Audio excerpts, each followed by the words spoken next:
मित्रांनो, श्री स्वामी समर्थ। तर मित्रांनो, पुत्रदा एकादशी आपल्याला बुधवारी 31 डिसेंबर या दिवशी सर्वांना करायची आहे। याच्याने आपल्या मुलांची दीर्घ आयुष्य वाढेल आणि ज्यांना मुली पण आहेत त्यांनी सुद्धा आपल्या मुलींसाठी नक्की पुत्रदा एकादशी व्रत करा।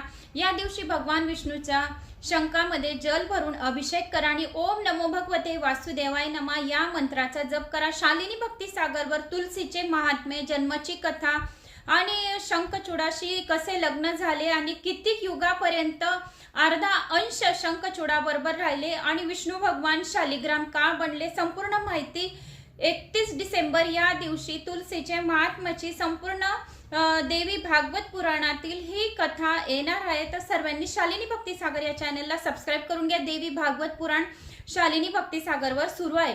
तर तुमच्या कमेंट्स आल्या होत्या की ताई शिवलीला अमृताचा 11वा अध्याय आम्हाला पारायण करायचे आहे, तर कसे करायचे? तर काही नाही, सोपे आहे। शिवलीला अमृताच्या अध्यायांचे पारायण करायचे। संध्याकाळच्या वेळेस प्रदोष कालावरच तुम्हाला शिवलीला अमृताच्या अध्यायाचे पारायण करायचे।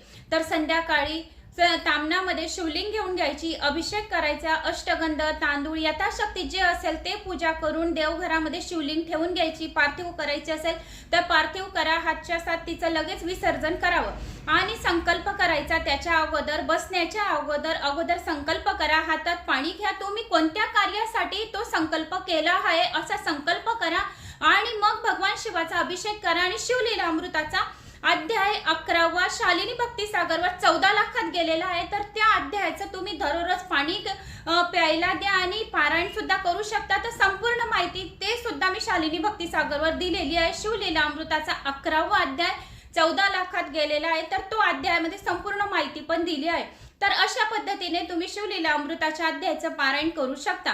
प्रदोष कालावरच तुम्हाला बसायचंय, हातात संकल्प घ्यायचा आहे। कोणत्या कामासाठी तुम्ही संकल्प करीत आहात हातात पाणी घेऊन आणि मग ते पाणी स्वाहा करा आणि मग अध्यायाला सुरुवात करा।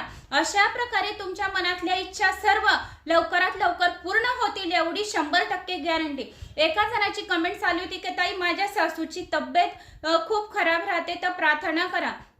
याच्यासाठी सुद्धा तुम्ही शिवलीला अमृताचा 11वा अध्याय यूट्यूबला लावून द्या। एक ग्लासभर पाणी घ्या, एक तेलाचा दिवा, एक तुपाचा दिवा, 2 अगरबत्ती, त्या 2 अगरबत्तीतली थोडी रक्षा त्या पाण्याच्या ग्लासमध्ये टाका।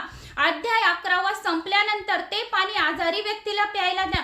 त्याचा आजारपणा 7 दिवसातच बरा होईल एवढं 100% गॅरंटी। बीपी, शुगर संपूर्ण त्या अध्यायाच्या पारायणाने नाहीसे झालंय। कसलाही रोग असो तर तो बरा झालेला एवढी 100% गॅरंटीने मी सांगते। त्या अध्यायाचं पारायण केल्याने सर्व इच्छित मनातले